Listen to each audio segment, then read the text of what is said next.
Bonjour et bienvenue sur la chaîne MCF. Voici la deuxième partie de l'atelier concernant la numérisation de la BB 63500 que j'ai dû reprendre pour raison de mauvais résultats sur la première partie.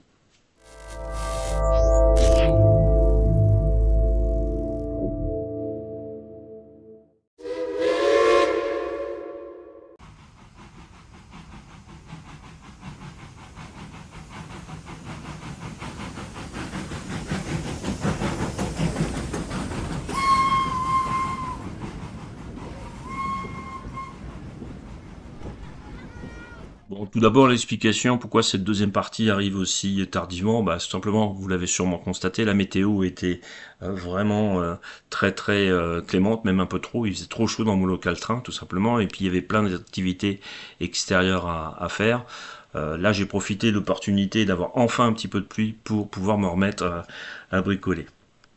Donc je vous rassure, le temps de réalisation de la deuxième platine a été très court, hein, ça m'a pris uniquement quelques heures, mais voilà, auparavant, c'était simplement pas possible de le faire dans mon local train. Donc on en était resté là, refus du service qualité, car effectivement, les composants et le câblage étaient assez disgracieux. Donc j'ai simplement fait une nouvelle platine qui a remplacé la première. Le câblage est conservé, le connecteur du décodeur est conservé, tout est conservé.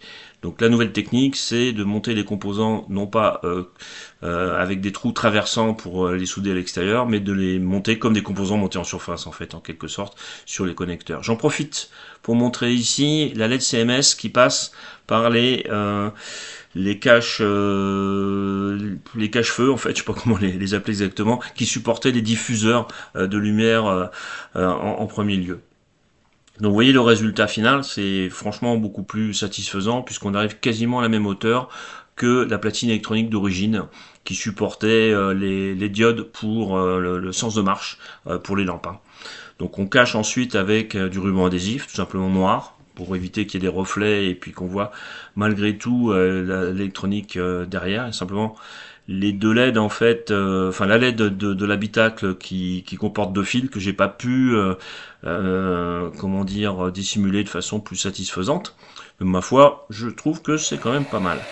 En roulage, qu'est-ce que ça donne? Eh ben, comme vous voyez, c'est un petit peu bruyant, cette locomotive est un petit peu bruyante, ma foi, mais le résultat est ce que j'escomptais. Voilà, si vous voulez continuer à nous suivre, n'hésitez pas à vous abonner à notre chaîne YouTube. On va essayer de maintenir un rythme pendant l'été, qui sera sûrement moins rapide que quand il fait mauvais. Je vous remercie, n'hésitez pas à poser des questions et à très bientôt.